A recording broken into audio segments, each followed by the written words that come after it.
Okay, ready? Maybe both. Okay.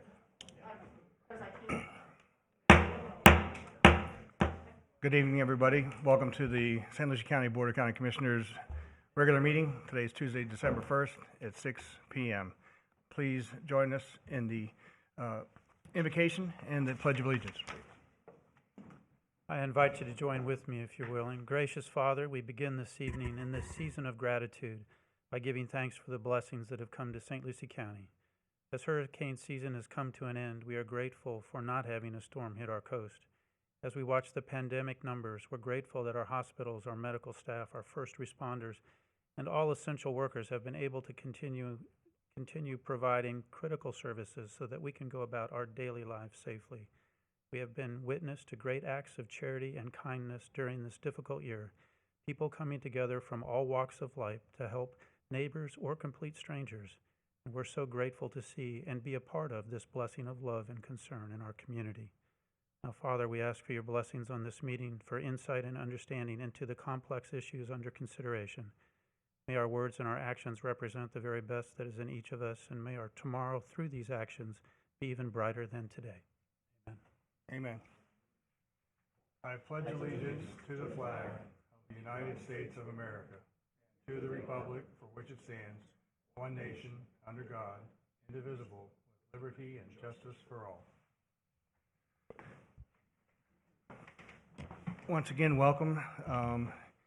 You'll see that our facilities folks have helped us out and brought the board back together here in the dais and helped us with the screening materials to, one, give us a chance to see you all from the dais, but also to hear us a little more clear from the microphones as we speak with you without the masks from these nice positions.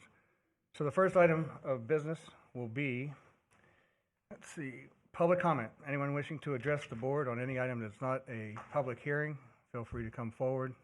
Let us know who you are. The podium is yours.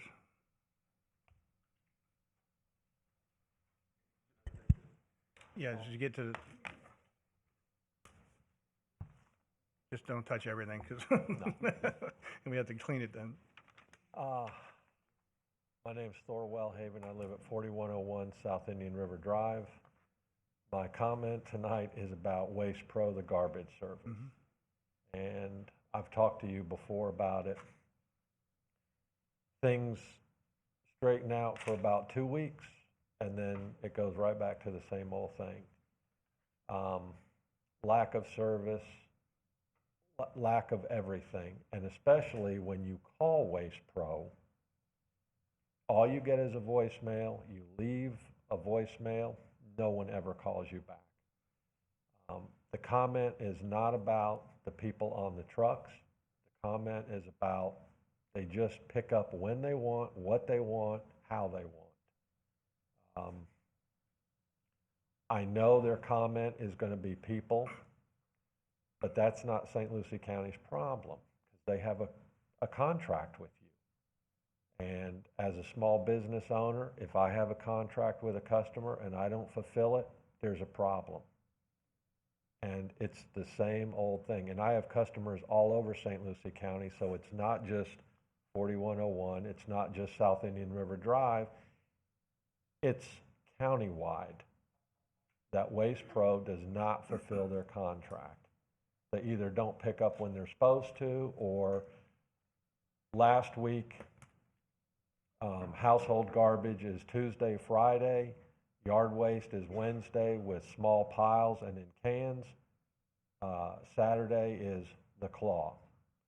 Tuesday, they didn't pick up household garbage until 7 o'clock at night. They were out there with flashlights picking it up. Wednesday, they did not pick up any yard waste at all. Saturday, I saw the big truck coming by with the claw. I got my rake to help the guy because I know it's a pain in the butt. And Indian River Drive especially is a narrow road. They got to stop. They put the legs down. They climb in the bucket. So I'm going to rake up the last of it. The guy drove right on by. And Waste Pro now is not even using their own services. They're subcontracting for the claw on Saturdays. So it's like the guy picks and chooses where he wants to go. Wednesday, the people do not pick up small piles. They leave it for the guy on Saturday, and the guy on Saturday doesn't want to pick it up because it's not worth his while. So I just need some kind of answer because, again, and I know I expressed this with you before, Waste Pro is going to come to this board and want a pay raise. Well, they can't fulfill their contract now, so why should they get a pay raise? It's not right, and they need to answer to their contract. That's my comment. Thank you, Mr. Wellhaven, and I'll share with you, and we have spoken, and my aide, Robert, gets a number of these phone calls as well, and we have expressed our concerns to Waste Pro and management. As a matter of fact, before I walked in the door tonight, I had another conversation, and we'll be bringing management here to the county to rectify these challenges as best we can, as soon as we can. You're absolutely right, and it's a service we provide through Waste Pro, and we will be taking significant action to help make this happen. So thank you for your kind words. Thank you. We are still under public comment. Anyone wishing to address the board? Seeing no one, we'll come back to the board. Next item is item of minutes. There are no items scheduled. Proclamations for approval, there are none. Presentations, and we'll get to have a little bit of enjoyment tonight and some smiles, which is always good after Thanksgiving, knowing that we're very thankful for what we have. So at this time, I'd like to introduce Doug, coming up, okay, in recognition of Best Places to Work Award. And this is Doug Baber, Human Resources Department.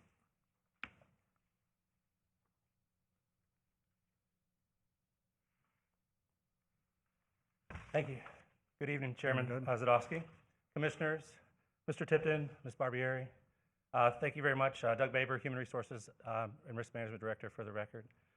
I just wanted to make a note that I'll be introducing Ms. Roxanne Hall, the Chapter President for Association of Foundation Professionals, following the presentation for Best Places to Work. She has a nice gift for us as well. So we've had a year, haven't we? Kind of seems like two at least, right? So we've had a lot of entertainment this year. We've squeezed a lot into one, and sometimes you get some of these phone calls, and you're afraid to answer it. We got a good one. You know, it was an opportunity to become one of the best places to work for St. Lucie County for the 5th year in a row. All right, so I've got some pictures of some of our folks in action throughout this year. Some in the past, you can tell by the masks, you know, kind of what year that is. We've really overcame as a staff, and everything has just been hard work and dedication by the staff. They have proved it to us time and time again, as you all have, to make sure that the right things happen and to get rewarded by becoming the best places to work for St. Lucie County for 2020 was an excellent award for us to get. I joked with Howard a little bit before because I called him at like Wednesday night at 7:30 and said, "Hey, would you like some good news?" And I'm sure he's thinking, "Good news, 7:30 in the middle of September, and storms are running around and things of that nature." But it was great. So we got to pass along a little bit of good news in the middle of the pandemic, and for us to continue this success, it's such a great opportunity for us to have more hireability for our staff. We have more options for our employees to get better, greater benefits. I'd like to go over some of those items that we do receive as employees of the county. Thank you to you guys and your leadership that allow us to continue to be the best places to work. This year, for the 5th year in a row, as I stated, we received an award from St. Lucie County Human Resource Association in a coordination with Personnel Dynamics. It's an outside company that has done this for nearly 20 years. Next year will be the 20th year anniversary, and I'm sure they'll do some kind of big blowout to make it up to us for this past year where it wasn't quite as big as we liked. It was just a great experience. Thank you guys that you were there to see that in the presentation and to celebrate with us. I do appreciate your support. We were one of the top 4 in St. Lucie County for the large employer category. Again, we had 2 other categories, but we excelled the best in that. So we were one of 4, and there was almost 40 people that entered for the award this year. There was 40 participants, excuse me. So We're proud to be recognized for the community. St. Lucie County prides itself in serving the public. However, we exist because of the people, and we exist because of the employees who work tirelessly to make sure that our community is served. Some of the reasons why we were selected as the best place to work, I hinted to a few of them before. The first one and most that is sought after is our highly lucrative compensation program. We put together an annual report each year, thanks to some of the commissioners on the dais here, about the opportunity to allow us to show what total compensation is.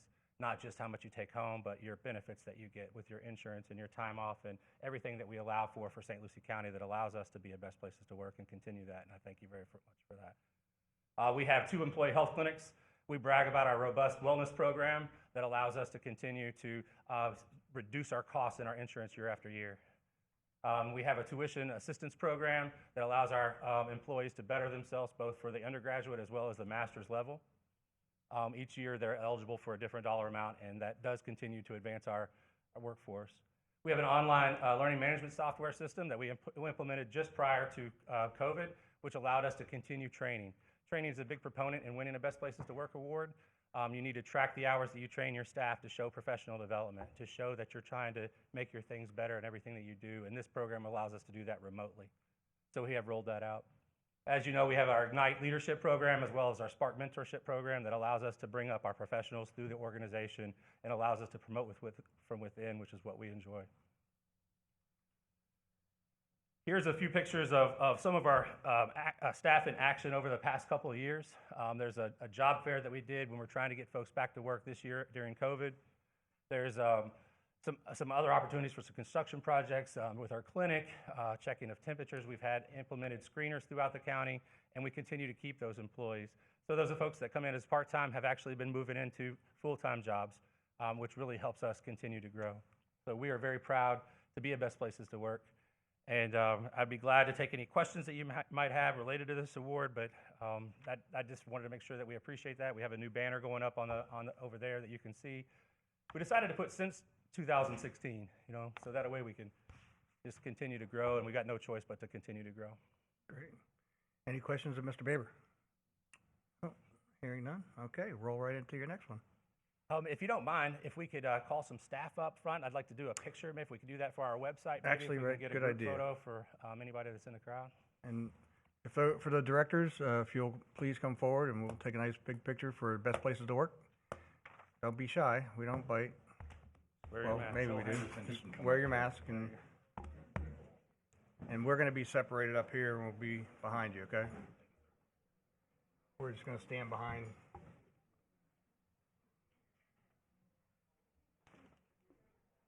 Thank you. Bring it Lord, down. Marie, stand in front of me.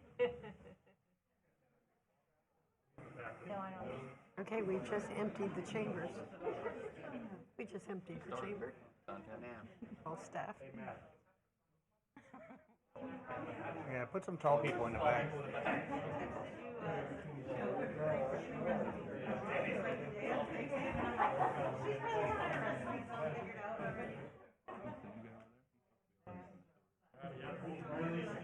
Everyone, it's going to be a panoramic. Stay still. Ready? It's ready? It's going now.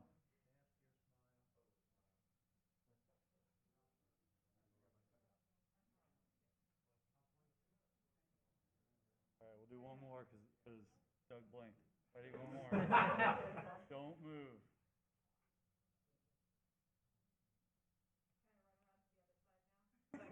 If you're quick enough. All right. All right, good job, everybody. All right.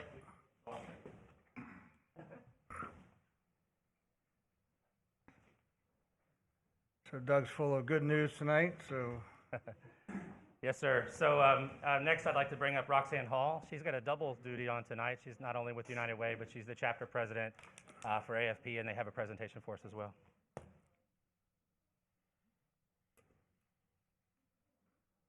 good evening, Ms. Hall.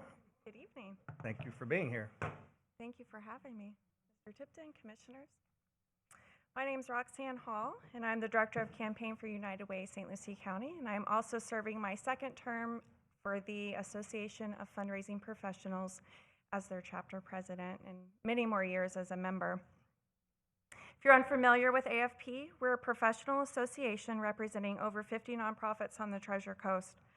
Our mission is to strengthen philanthropy in Martin and St. Lucie County by providing education, training, and resources for professional development and ethical fundraising practices. And we're currently celebrating our 25th year of service to the profession. Each year in November, AFP chapters around the world celebrate National Philanthropy Day. It's a special time set aside to honor the individuals, businesses, and volunteers who are making a difference in our community through philanthropic initiatives. For the second year in a row, as a gesture of our gratitude, United Way has nominated St. Lucie County Board of County Commissioners for a National Philanthropy Day Award. The leadership and employees of this organization go above and beyond every year by giving their time, talent, and treasure to not only United Way, but so many other worthy organizations. Last year, the BOCC won the Spirit of Philanthropy Award, and though I'm certain you would have won again, you cannot win 2 years in a row.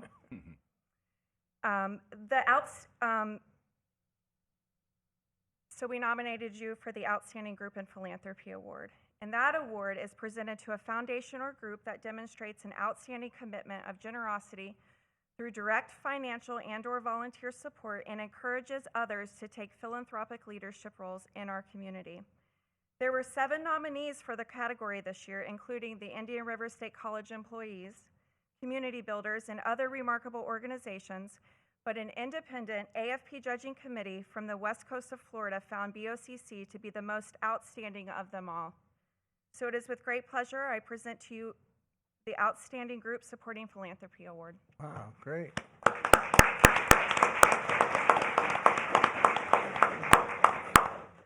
know what? How we want to do it? My first day in the gig, so I don't know how we're doing this yet, so.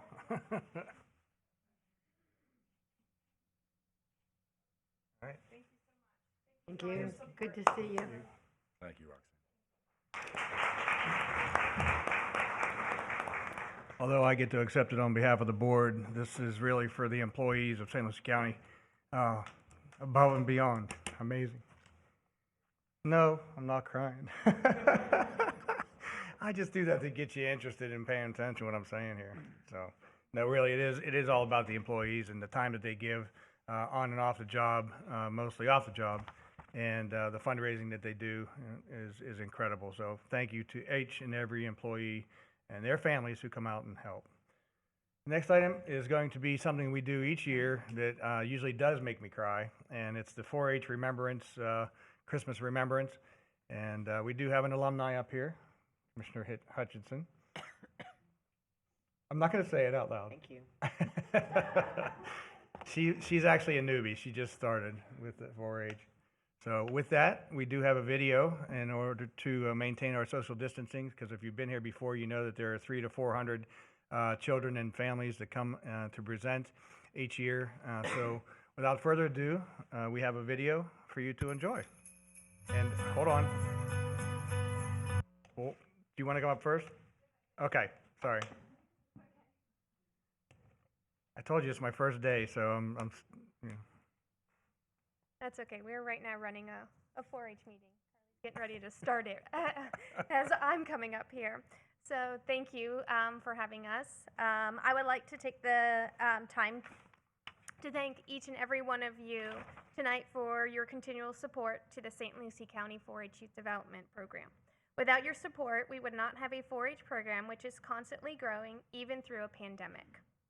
Even though this year has been difficult, our 4-H Youth Development Program has adapted and persevered. Our 4-H community clubs have not stopped, and even though the meeting place might be our homes, cars, or outdoor spaces, our 4-H members are online and eager to participate. We might have moved into the virtual space, but we are still learning essential life skills and giving back to our community. This year, our 4-Hers are not all here to fill up the chamber. However, they have created a video to share what they have accomplished this 4-H year and how they have given back to our community. I know personally our 4-Hers look forward to visiting with each and every one of you and making the gifts as a club. So in order to keep you safe this year and to decrease the spread of COVID-19, our 4-H members have made donations in honor of you. They have given back to various community programs and organizations which each of you are passionate about. I hope that each of you have a wonderful and safe holiday, and thank you again for your support, and we hope that you enjoy the video that our 4-H community club members have made. They really, truly were excited to be here, to want to come. This is definitely one of their favorite things, and to make those gifts for you, and this is the best that we could do during our pandemic. So hopefully you enjoy, and I hope it does make you cry. And I was remiss, Debbie McManus, Carly Barker, and Tanya Benefer here on behalf of 4-H. So thank you for being here again. Thank you.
Hi, I'm Neil. I'm 6 years old, and I do the Clover 4-H Club, and I'm telling you about nature, and we're learning about nature and animals, and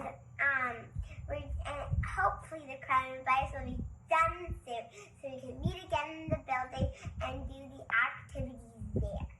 Bye. Hope she's making money from the I like Tooth Fairy. 4-H because I like winning rewards and prizes. And I also love 4-H Fun Night. And I can't wait until I get to do the projects next year when I'm older, especially the older kid. It's going to make me cry. Don't worry about it. Hi, my name is Abigail Touch, and I'm 8 years old. I'm part of the 4-H Clover Club. This year I did my presentation on contortion, and in our club we are learning about watersheds. And this year I am doing my project on sewing. I'm going to sew a quilt. Thank you for supporting the 4-H Club. No.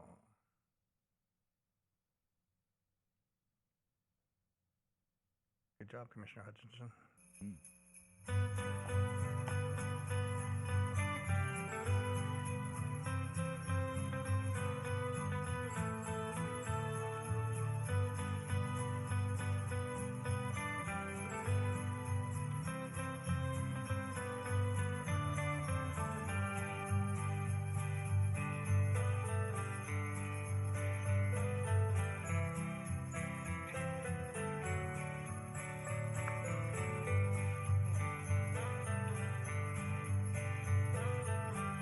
Remember the peanut butter challenge because everybody's offices were filled with peanut butter.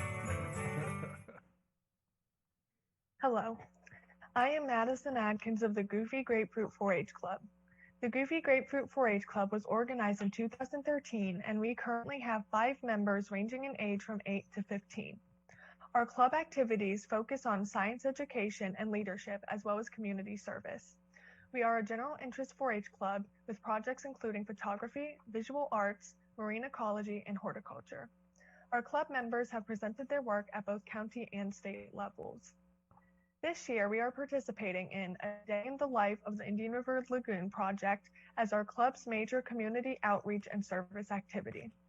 The Goofy Grapefruit 4-H Club also contributed to the St. Lucie County 4-H Thanksgiving Food Drive, and we plan to help with beach cleanups in the new year.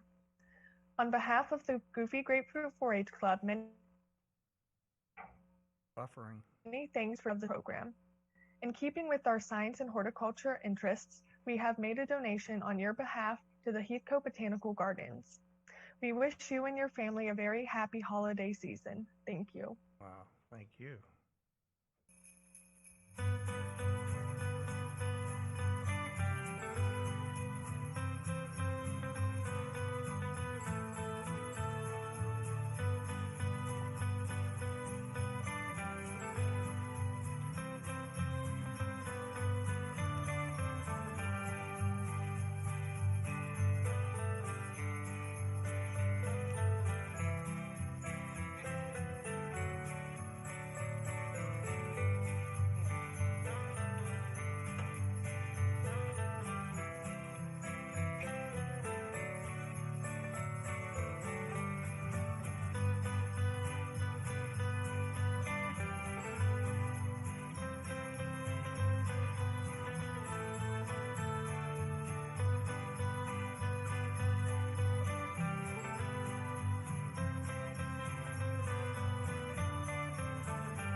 Thank you to the Happy Hams and the Hog Huggers.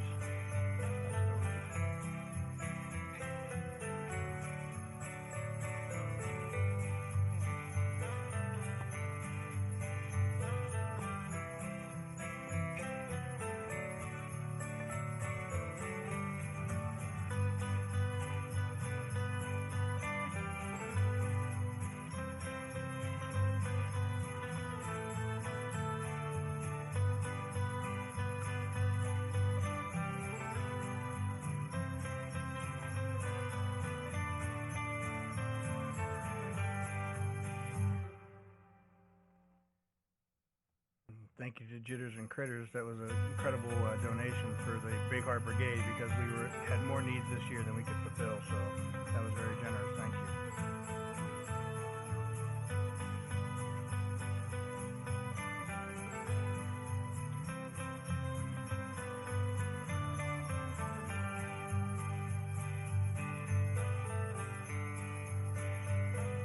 Hi, my name is Mallory Hendrickson, and I am the president of Main Attraction 4-H Horse Club. I have been in 4-H since 2012, and this is my last year. I represent the ghost of 4-H past. I will be graduating and going off to college, but 4-H is not being left behind.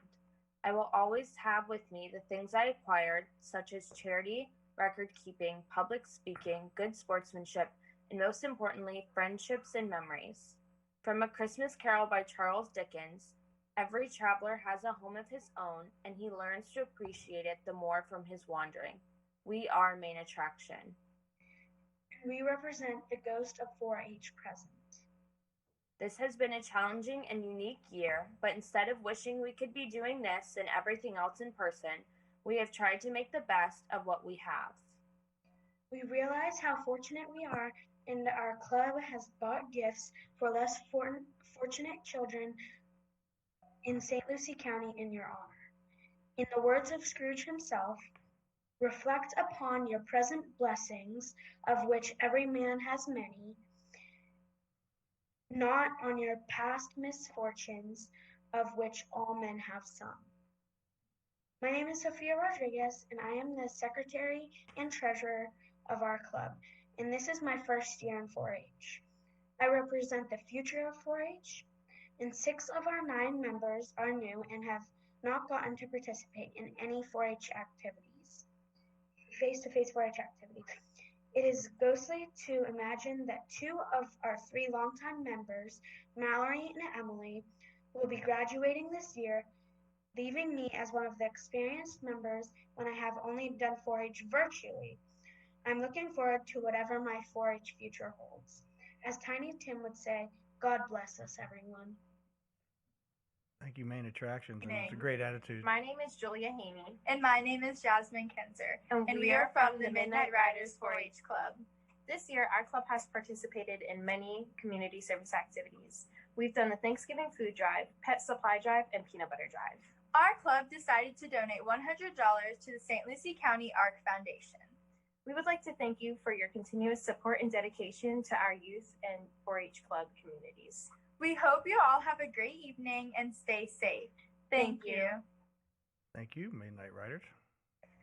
Hi, my name is Phoenix Cryer, and I am the president of Nuts and Bolts.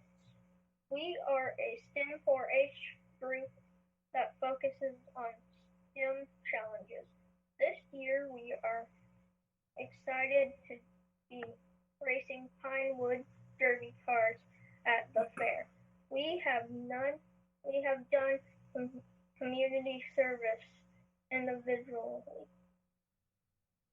Some of us are writing to assisted living homes, while others are cleaning up around our neighborhoods. This year, we are collecting toys for PSL Christmas Kids. We appreciate all of your support and wish everyone a very Merry Christmas. Great job. Great job.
For Paws and Claws, tonight's a good night for the blankets, and so that's well needed and perfect timing. So.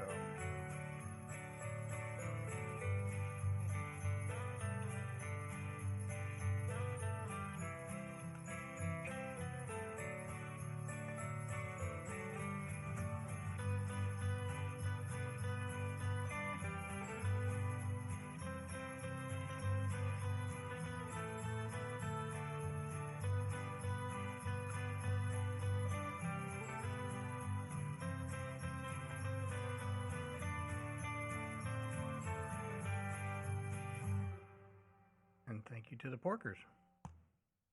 Good evening, County Commissioners and friends of 4-H. My name is Brooke Adams. I'm 16 years old, and this is my 12th year as a 4-H member in St. Lucie County. I'm here on behalf of Showstoppers 4-H Club as the current president. We are so excited for you all to hear from us, even though we will not get the chance to see you guys in person this year. And I'm Lily Crawford. I'm also 16 years old and have been in 4-H for 12 years, and I'm the vice president of Showstoppers 4-H Club. We absolutely love 4-H and the lessons that we have gained from it. Without 4-H, we would not be the people we are today. Showstoppers 4-H Club is a multi-species livestock and agricultural-based club. Our club consists of members ranging from 5 to 17 years old. Our club has started doing educational activities hosted by the St. Lucie County 4-H office, and we have participated in virtual friendly service learning opportunities. So far, we have done a drive for the pets held at the Humane Society, and we have also done a Thanksgiving food drive for the food bank in St. Lucie County. We have had many ups and downs in using a virtual setting, but we still have been able to continue our learning experiences and fun throughout this 4-H year. This is a year that no one could have predicted, and ultimately we have learned from our experiences and grown together as a 4-H family. We are devastated that we are unable to meet with you all in person this year and give you Christmas goodies, but we continue to appreciate everything that you do for 4-H and us youth in the community. We will be donating $275 to the Inner Truth Project in your name in support of all of the commissioners and friends of 4-H. We want to sincerely thank you for always being there for us and for supporting youth programs even through these tough times that we face. Thank you again and have a very Merry Christmas. Hi, My name is Malachi Krasinski, and this is my 9th year as a Southern Swine. This is also my 2nd year as being president of our club. Hi, my name is Kirsten Phillips, and I am Vice President of Southern Swines. This is my 3rd year in 4-H and my 2nd year of being our club's Vice President. Even with all the chaos, our club has still continued to do our community services. This year, we have also decided to contribute to our county council's lending library posted at Kids Crossing in Fort Pierce, Florida. We would like to thank the county commissioners for their time and support in the St. Lucie County 4-H program. As a token of our appreciation, our club would like to contribute $100 to the Inner Truth Project. Merry Christmas on behalf of Southern Swines. I hope everyone has a happy and safe holiday season. Hi, my name is Colin Kleckner, and I am the president of Sunshine Poultry 4-H Club. Hi, my name is Brooke Macklin, and I'm the vice president of Sunshine Poultry 4-H Club. This year, our 4-H club has participated in the pet supply drive, the peanut butter challenge, the Thanksgiving drive, and in January we'll be donating to the blanket drive. In honor of our county commissioners and friends, we made a donation to the Hibiscus Children's Center in Fort Pierce, where they help fight child abuse. This is our way of saying thank you for your support. Thank you and Merry Christmas. Thank you. So again, as they're going through this next one, thank you to Showstopper, Southern Swines, and Sunshine Poultry.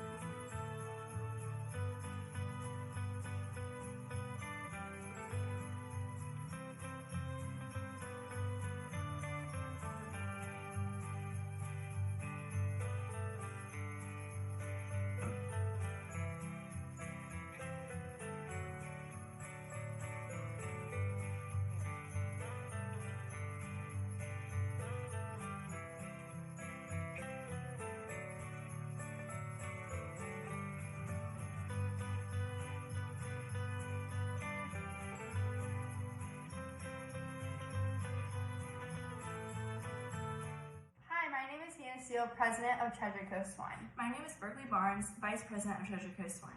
We are here today to tell you about what our club has done for our St. Lucie County community. These past few months have been very challenging for our 4-H family due to the COVID-19 pandemic, because we are a very hands-on 4-H club. However, we have improvised. We have had meetings virtually and tried our best to feel each other's love through a screen. Our club has also done a pet supply drive to help loving animals in our community. Each member in our club has donated toys, treats, food, and other pet necessities. We then donated them to the fair office for Miss Tanya to distribute to our community. We are also in the process of doing a Thanksgiving food drive. Our club is collecting non-perishable food items for those in our community who are in need.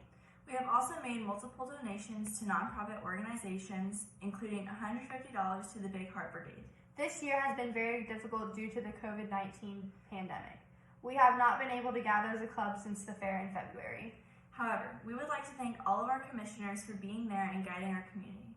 We can never thank you enough for the hard work you all put into making our communities great. We are sad we cannot meet in person, but we hope this virtual video brought a smile to your face. Thank you. Sincerely, Treasure Coast Swine. Good morning, County Commissioners. My name is Jordan Hetchler, and I am the Vice President of Turn and Burn 4-H Club. Hello, and my name is Callie Post, and I'm the President of Turn and Burn 4-H Club. This year has been hard. We are praying that we can have some progress and make next year better. The good news is, this year we have 28 members in our club, in which 2 are seniors. We are a horse and small animal club focused on speed events for horses. We teach each other something new every month. Last month we did a video of us cleaning our horse tack or small animal cages and sent them to the club's Facebook page so others can learn to do it too. This month we are keeping track on everything we spend on our animal. This is going to help firsthand how much goes into our small animals on a monthly basis. We have also done a variety of community service projects. Creature Safe Place is the one we are doing. Now we're donating items that are hard to find right now, like cleaning products. We hope you all have a great holiday season. We wish you have a happy new year as well. Thank you.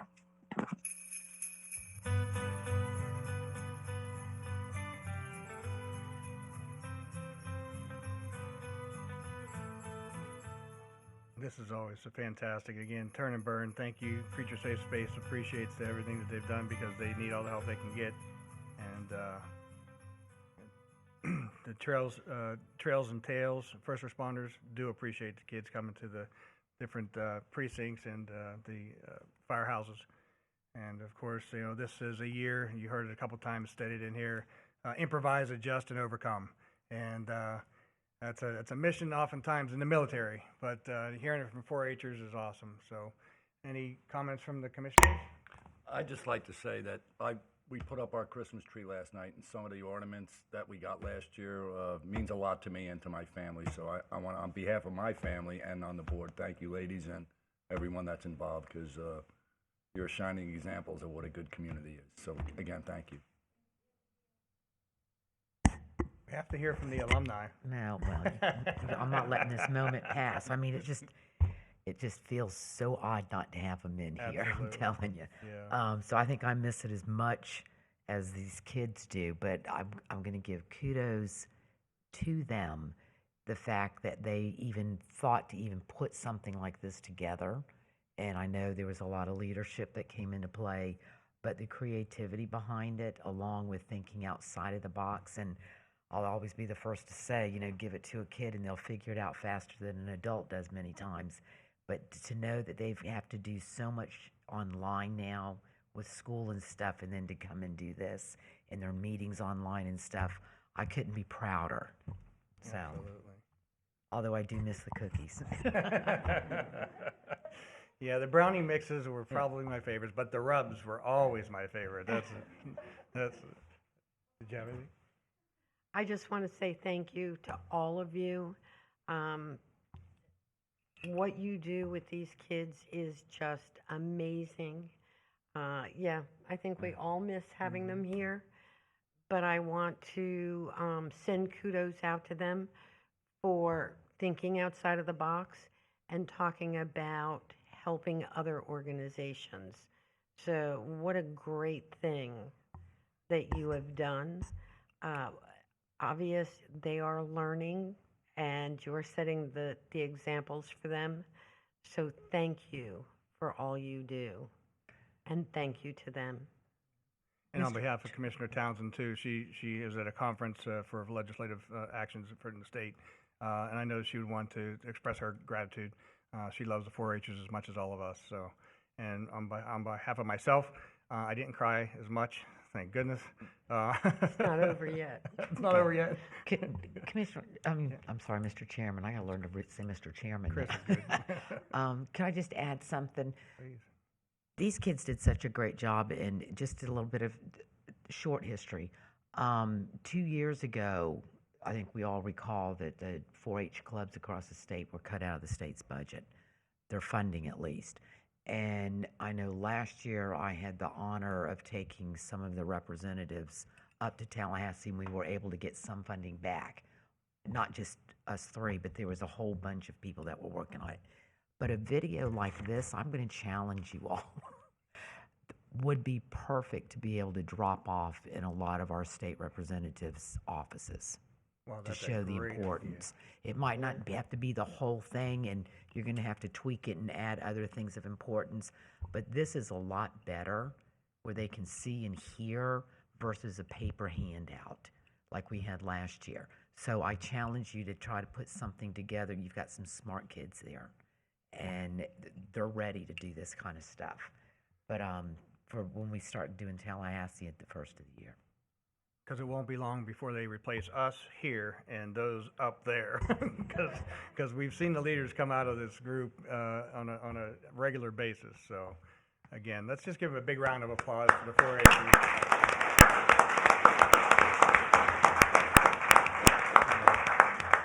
Thank you again very much. That's how we love to start the meetings. So the next item is the consent agenda. Is there any item any commissioner would like to pull for comment or additional vote. Mr. Chair, I'd like to pull 8I1. This is in regards to the Gordy Road Bridge. Okay. And mostly, I had questions of staff today, and I asked them, the way this reads on the agenda is kind of misleading for staff to give an explanation so it's on the record as to actually what took place. Okay. And I have one that I just want to add real quickly is I was doing the reorganization last week, and I got the lines crossed up, and so I actually had Commissioner Hutchinson on the 19th Judicial Conflict Circuit Committee. Was that okay to move you into that position? I had intended to have you on it, but I made the mistake, and so please forgive me. All right. Okay. Thank you. So that'll be added to the consent agenda. Do you want to go ahead and have our staff provide information for 8I1? Yes, thank you. Mr. Chairman, Commissioner Hutchinson, for the record, Patrick Diane, Assistant Public Works Director. So the item that's before you tonight is to award the construction bid for the Gordy Road Bridge replacement. So before I get into the bid, I want to talk a little bit about what the bridge is today and what the bridge will be after the completion of this project. This is unique because Gordy Road Bridge over 10 Mile Creek, for those who haven't been over it, is the county's last remaining timber bridge. It is a wood bridge with wood pilings. There are a few concrete pilings, but most of them are wood, and a fully wood superstructure. So that is what is driven across. Due to the 30 years of age and the harsh environments, Public Works has been struggling with how to maintain it. In order to preserve the structure in 2016, the bridge was load rated. That means it was restricted to heavier weight vehicles. Wood planks were placed across it to try to prevent those spalling of the timber bridges pilings and the structure. These curved, they bowed, the nails would pull out of them, so they were constantly having to get re-anchored and set to prevent from tire damage to the vehicles that went over it. Eventually, they became so worn out that steel plates were placed across there. So again, we've been looking for ways to try to preserve it.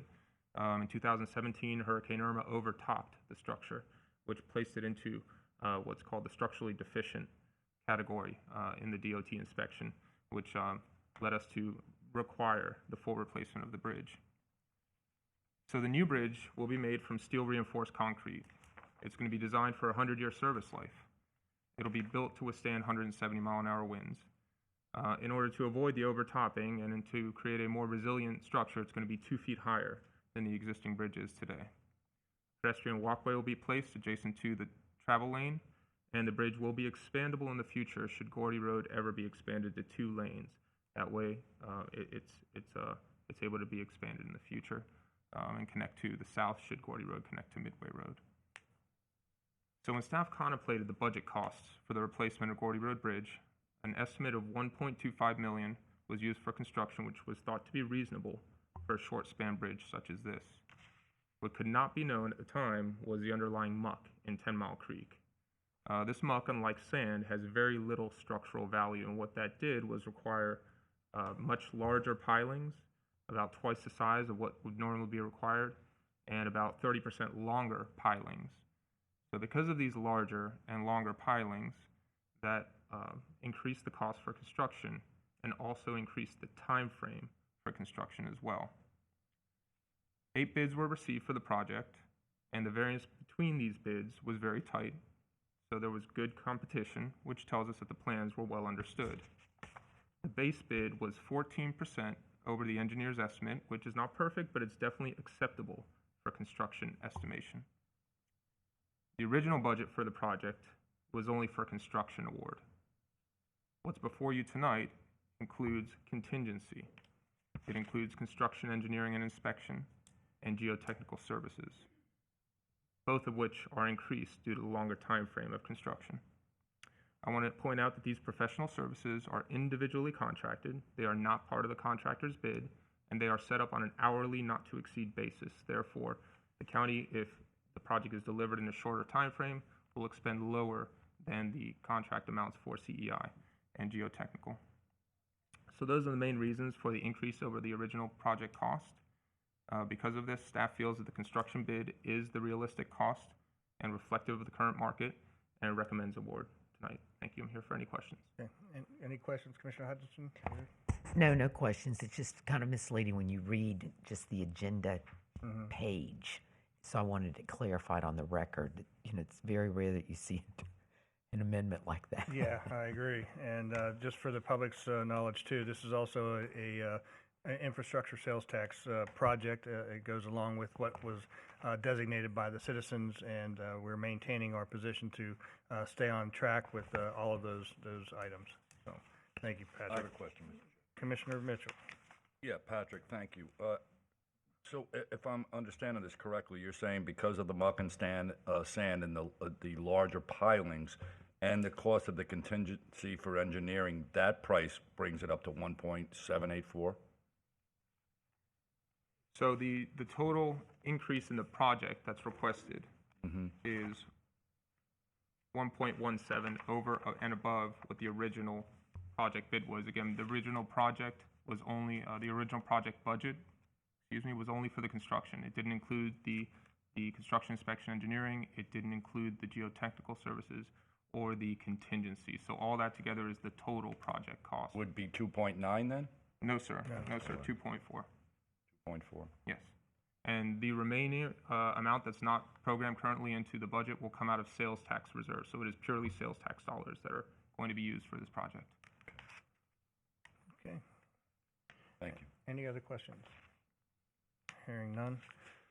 Thank you, Patrick. Thank you. We'll leave it on the consent agenda at this point. Is there anything else that the commissioners like to pull or comment on in the consent agenda? If not, I'll accept the motion to approve with the added element of having Commissioner Hutchinson placed on the 19th Judicial Conflict Circuit Committee. So moved. Second. We have a motion by Mitchell, second by Bartz. Any comments or questions on the item? Hearing none. All in favor? Aye. Any opposed? Hearing none, motion passes unanimously. Thank you. Next item will be the Planning and Services. We see Jody's coming up. And this is our text amendment, the Land Development Code, Chapter 9, signs. This is a second hearing, I believe. Good evening, Commissioner, Chair and Commissioners. For the record, my name is Jody Netwick with the Planning and Development Services, presenting 91A, the Land Development Code text amendment to define, allow, and establish design standards for changeable message monument signs. This item was advertised in the News Tribune, St. Lucie County News Tribune, on November 20th. This item was presented to the board on November 3rd. There was no nominal changes. As such, staff is recommending the board to adopt ordinance number 2020-29, amending the Land Development Code, section 9.01.01, permitted permanent signs, to allow changeable message monument signs within certain zoning districts. If you have any questions, please let me know. Any questions on this item? This is a public hearing. Anyone wishing to address this item? Seeing no movement, we'll come back to the board. Move approval. We have a motion. Second. We have a motion by Hutchinson, second by Bartz. Any comments or questions on the item? Hearing none, all in favor? Aye. Any opposed? Hearing none, motion passes unanimously. Thank Thank you. you. Thank you, Jody. Next item is a regular agenda item. This is a Public Works item. Do we have someone to present, or are we just going to?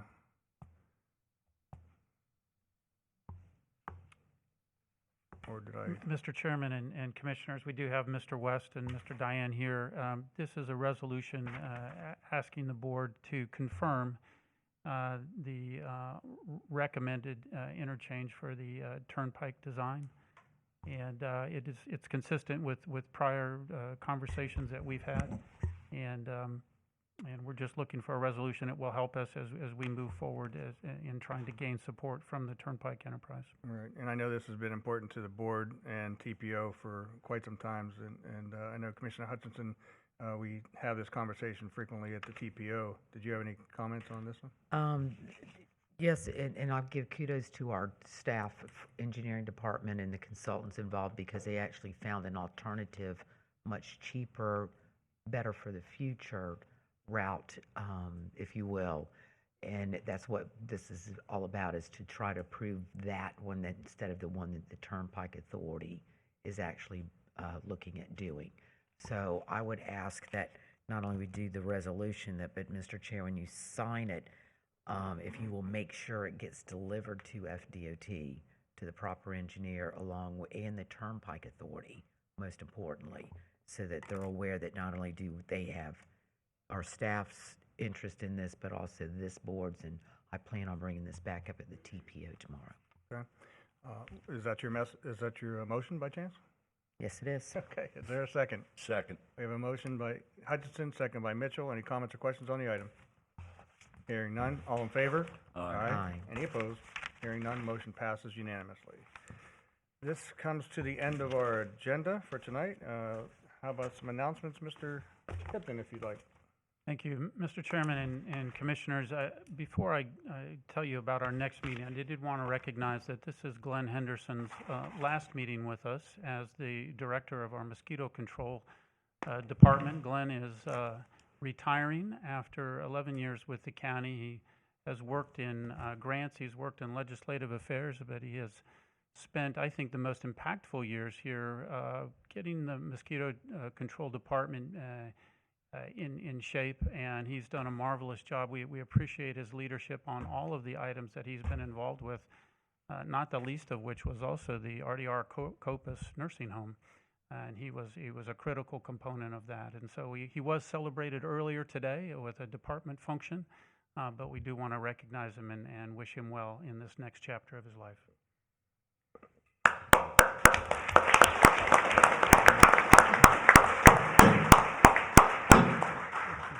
And as part of that, we wore him and Wayne Teagarden out on the RDR Copus. It was many, many years, and Commissioner Hutchinson, you were there with me in the very, very beginning when we were in Tallahassee trying to pull this off, and without Glenn and Wayne and quite frankly the veterans and each of the local elected officials who wrote letters and sent emails to Tallahassee to achieve that. That was monumental, and we'll make sure that you and Wayne come back for the grand opening of the RDR Copus Veterans Nursing Facility. So did want to recognize that Wayne's last day is also today. And Ed Skavarch, we had 4-H here, but Ed Skavarch is also retiring. So we're losing some pretty heavy talent, but because of the elements we put in place for working with our folks coming up the ranks, and some of the things you heard this morning about the training makes a big difference in how we move along when those folks move on to the fishing grounds, so to speak. So, if there are any other comments?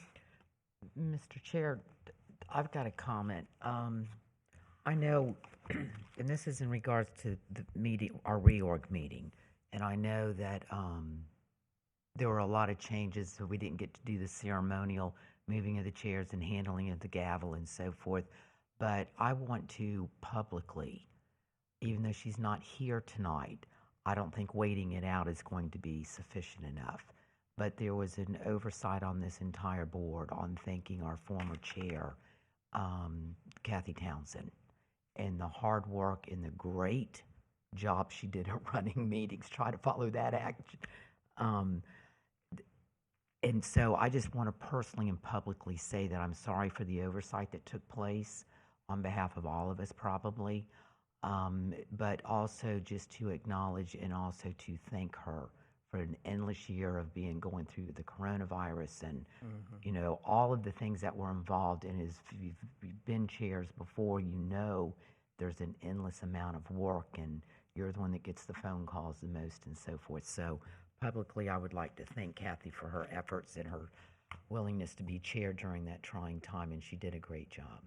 Well, I will say I have full responsibility for that because I had the. I wasn't placing blame. No. But as soon as the meeting ended, I looked down and I saw what I was going to do, and I was like, "Oh, can everybody come back?" Then I meant to do it at our luncheon, and wasn't able to do it then. So I was going to then wait till the next meeting, and then when she's here. So, but I again, yes, thank you for saying so. This past year has the pandemic and everything else, this has been the most crazy year, and she handled it as a true professional that she is. So I'm very grateful to Commissioner Townsend, then Chair Townsend, for her efforts. Commissioner, Mr. Chair, I'd like to add to that too. I had some prepared remarks when Chris was going to take over for Kathy, and all I remember, the notes aren't with me, they're in my office, but I remember we started the year out when Kathy was chair, and we had the grand opening or reopening of Data Field, Clover Field, and 3 weeks later we shut everything down. And she did yeoman's work. It's not easy. I mean, up until this year, I thought Zoom was something you did on a camera lens. I didn't know what. We learned a lot this year, and I just want to reiterate what Commissioner Hutchinson and Commissioner Zadowski said. Kathy did outstanding work, and she should be commended for it. And I too want to thank her personally. And when I do see her, I will. But I just want to thank her. She did a tremendous job. That's it. So, last but not least, I also want to thank Kathy. We had, as they've said, a extremely difficult year, but she helped to keep us on task and make us shine. And that's what happened with this county, which includes all of the staff. We actually made so much progress in a time that so much throughout the country had stopped. So I want to thank her for leading us through that and all the work that she did. And I will thank her when she gets back as well. Excellent. Very good. Very good.